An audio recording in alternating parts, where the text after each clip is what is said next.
On ne parle que de ça. Les personnalités du monde entier se sont réunies aujourd'hui en Afrique du Sud pour rendre un dernier hommage à Nelson Mandela. Les hommages se multiplient à travers le monde.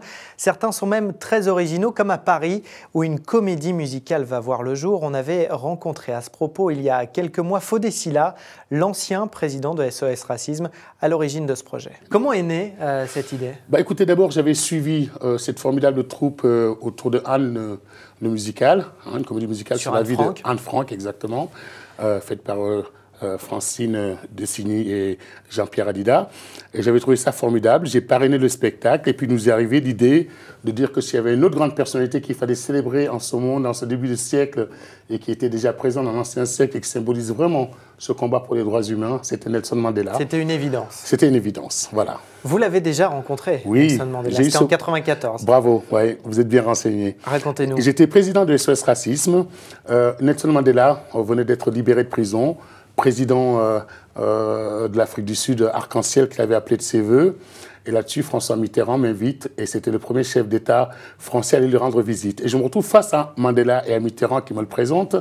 Et à ce moment-là, je dis, Monsieur le Président, vous avez une belle vie. Et il me dit, non, nous avons tous une belle vie. Et à ce moment-là, j'ai compris combien à la fois cet homme pouvait être humble, tout en étant là une des personnalités historiques du siècle qu'il est en train de vivre, et puis mon héros par-dessus tout. Et ce sont les seuls mots que vous avez échangés tellement vous étiez ému, c'est ça? Exactement. J'étais tellement ému que moi qui suis d'habitude si bavard, je n'ai pas pu dire autre chose. Et surtout, je découvrais une Afrique du Sud et quelque chose d'essentiel pour moi et qui va m'inspirer beaucoup dans tous mes combats. C'est qu'à la fin de l'apartheid, Mandela aurait pu engager des procédures violentes contre la minorité blanche, qui les avait ségrégés, qui les avait mis en apartheid dans des Bantoustans. Eh bien non, il a décidé de faire une commission réconciliation-vérité sous l'égide du pasteur Desmond Tutu.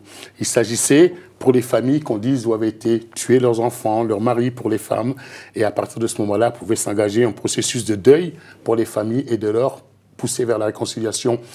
Nous allons mettre l'accent sur cette partie qui a consisté à ce que les Blancs et les Noirs se retrouvent après l'apartheid, sous l'égide de Mandela, à bâtir une société ensemble, sans haine, mais dans la réconciliation. Voilà, et tout ça sera raconté via le biais d'une histoire d'amour. Bien évidemment.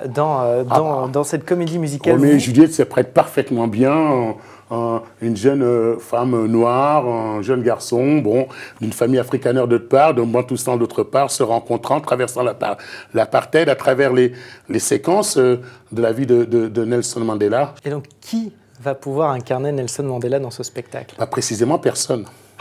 Eh oui, je pense qu'il faut que l'histoire de Mandela soit en toile de fond, qu'on retrace les grandes étapes de sa vie. Il a été un merveilleux boxeur, il s'est retrouvé en prison pendant 27 ans, vous imaginez, 27 ans en prison. Il ressort de là sans haine, il ne règle pas ses comptes, il arrive sa société, il l'amène vers l'apaisement, vers la réconciliation, il fait des choses formidables. Jamais il y a autant... Moi, en 1994, ce qui m'avait frappé, c'est que déjà les questions de mariage pour tous dont on parle ici étaient déjà appliquées en Afrique du Sud, en voie d'être appliquées. La question il y avait 40%, je crois, de femmes à l'Assemblée.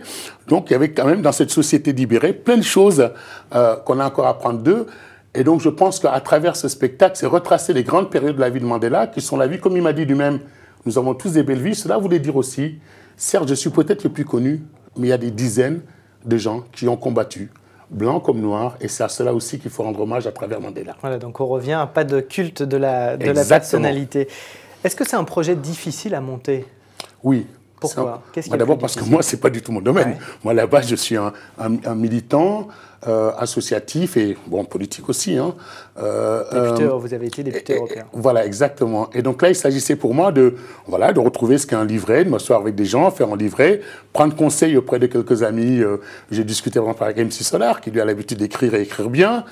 J'ai rencontré beaucoup d'auteurs, donc m'imprégner de choses que je ne savais même pas. Je ne savais même pas exactement ce qu'était un livret. J'ai écrit des bouquins, et j'en ai écrit un l'année dernière, L'Enfant noir de la République, mais un livret, c'est autre chose. Et après, surtout, il faut être entouré par des gens qui sauront traduire les quelques phrases que vous avez écrites et les mettre en musique. Et donc, ils sachent aussi faire des morceaux entraînants.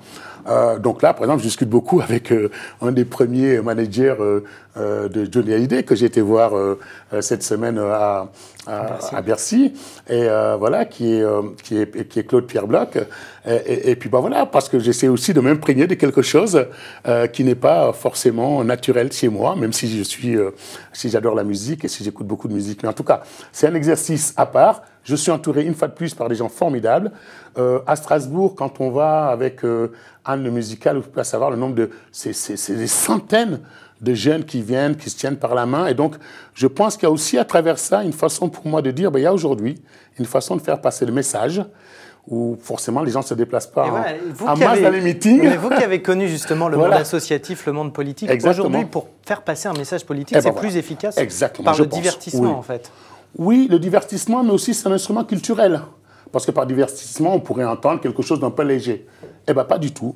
Je pense que là, par exemple, voilà une belle façon d'attirer l'attention des gens, de capter leur attention, de les faire aussi partager des émotions. Et puis à l'arrivée, finalement, le résultat elle-même, on apprend quand même que c'est toujours peut-être plus long et plus difficile de faire se réconcilier des hommes, mais c'est quand même toujours plus beau si on veut continuer à vivre ensemble. Fodé Silla, donc à l'origine de cette comédie musicale consacrée à Nelson Mandela. On se retrouve très vite sur le Figaro TV.